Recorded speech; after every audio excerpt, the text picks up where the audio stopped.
This next video being brought to you by Ashe Creations. Follow Ashe Creations on Instagram at Ashe Creation Graphics. That's for your t-shirt apparel and custom design needs.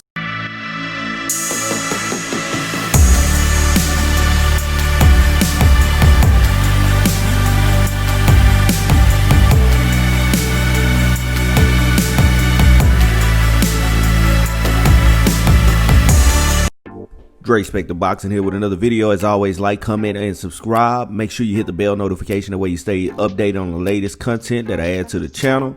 Hey, I'm gonna lose some people with this video today.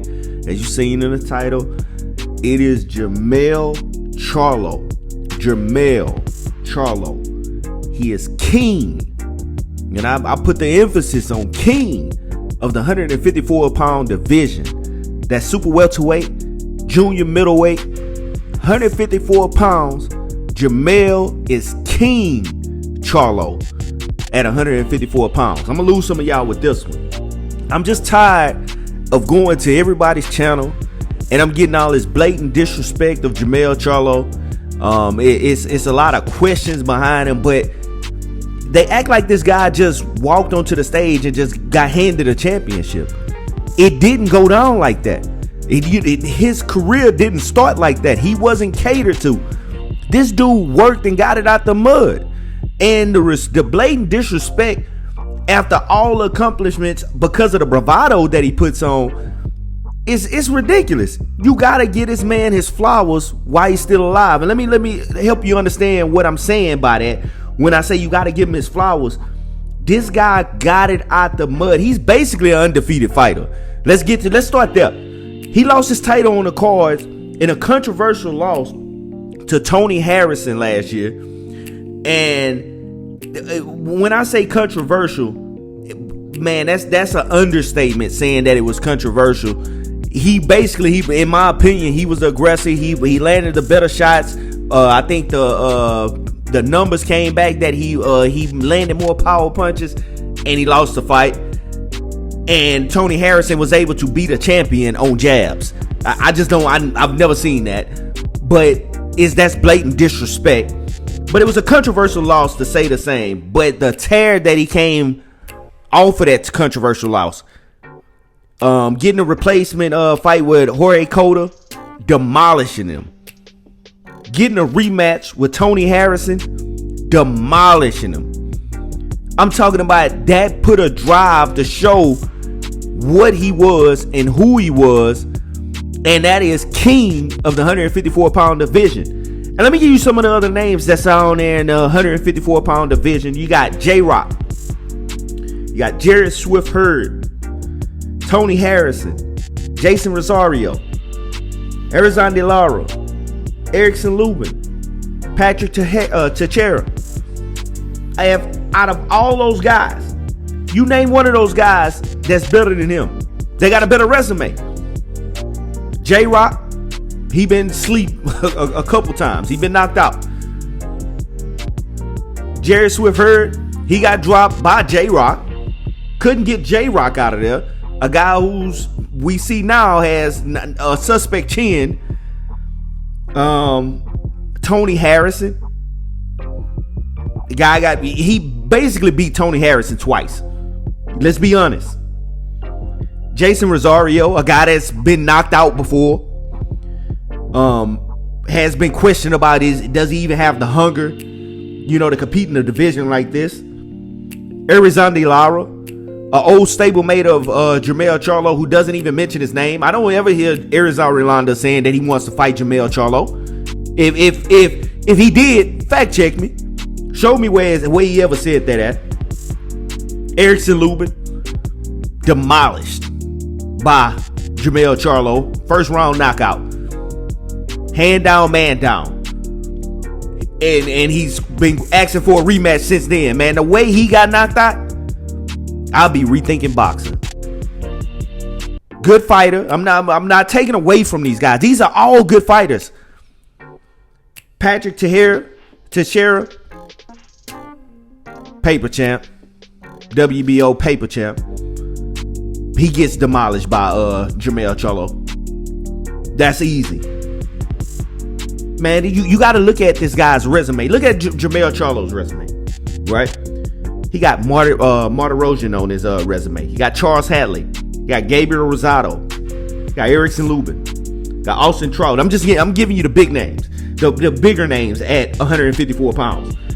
And he got Tony Harrison. He barked off Jared Swift Hurd. Called him out. Told him he want to fight him. Showed up at fights. Jared Hurd said he needed a tune-up to fight Jermell Charlo. I'm quoting this because he said he needed a tune-up to fight Jermell Charlo. What champion? He was a unified champion when he said these things, man. What unified champion needs a tune-up without not barring? It wasn't an injury. It wasn't an extended amount of time in which he wasn't fighting. He needed a tune-up fight to prepare mentally, I guess, and physically to be prepared. He wanted to go fight in his hometown to be prepared to fight Jermell Charlo. I'm going to call a duck. I like Jared Hurd. I think he's a big guy. I think he's in the wrong weight class for one thing. I think he should be at 160. That's a different story. But for you to say you needed another fight, a tune-up in between a unification bout, that would be the biggest bout of your career, man, I don't have no respect for these champions that pull that type of shit. That was the same type of shit that Danny Garcia pulled before fighting Keith Thurman when he fought Samuel Vargas as a tune-up before his unification bout. He needed a tune-up. No, man, you a champion. And a champion shows up. A champion competes and shows what he about. And that's what Jermell Charlo been doing faithfully, over and over. Showing up. Showing what he about at that 154-pound division. This is the man. This is the king. And I'm just tired of going to different forums, different pages, YouTube channels, and they not giving this guy his respect. After he beats Jason Rosario, which you can see that's my prediction, he'll beat Jason Rosario. Which Jason Rosario, no offense, he earned his championship, but he has 2 championships in which he got for the price of one over J-Rock, who just gave it away after he had took it from Jared Swift Hurd. And Swift Hurd got those 2 championships controversially, because if you go back, that was a controversial win over Arizona Lara. And I say that because without that knockout, I think that kind of knockout kind of edged it. That knockdown, kind of edged it. Without that knockdown, I got Lara. Even with the knockdown, I had Lara winning. He outboxed him. And I'm going to call a spade a spade. I like Lara. I favored Lara going into the fight.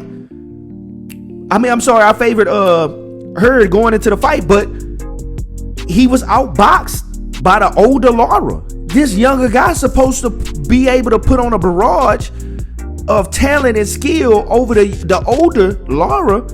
Lara outclassed this guy, and he won it fair and square, in my opinion, but the judges seen it a different way. He did get dropped late, and that kind of decided the victory for Jared Swift Hurd. But that goes back to show you all those guys, man. Name the time that Jermell Charlo got dropped. I'm gonna wait. Name the time that Jermell Charlo got rocked and just didn't have his bearings.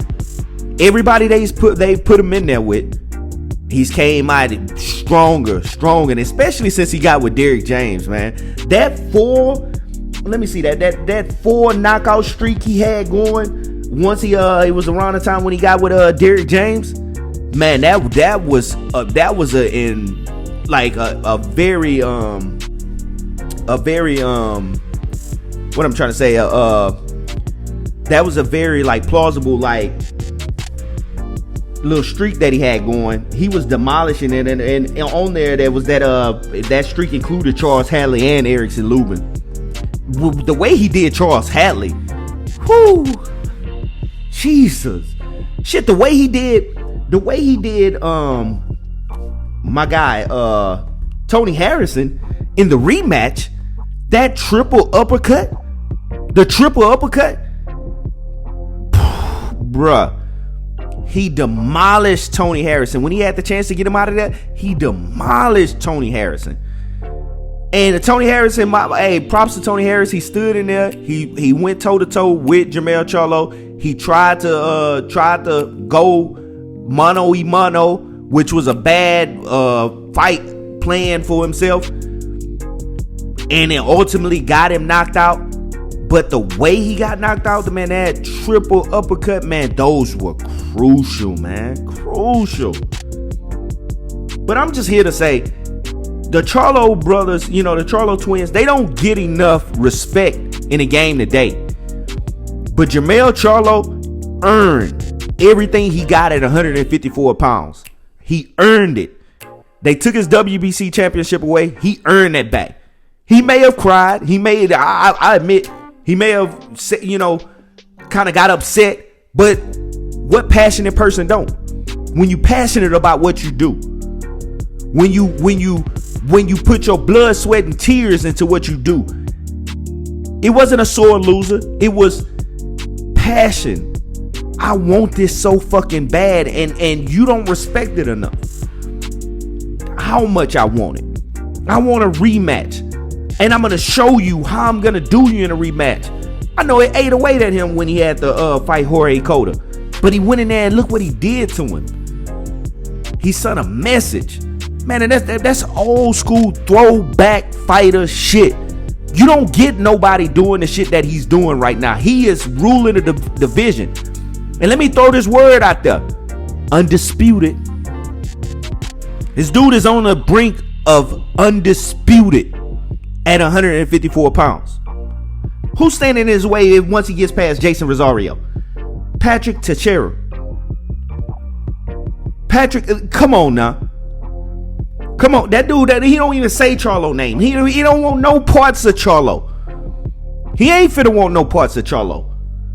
Man, this dude he's king at 154 pounds. He gonna have 3 belts at 154 pounds once he gets past Jason Rosario. And I have no doubt in my mind he's gonna beat Jason Rosario.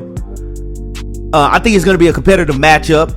Jason Rosario does bring the power, but he's inconsistent. We don't know how he does in deep water. He's faltered and got knocked out in deep water. So we're going to see how he stands up to a lion when he come in the ring with a lion. Man, this dude, Jermell Charlo, is the truth.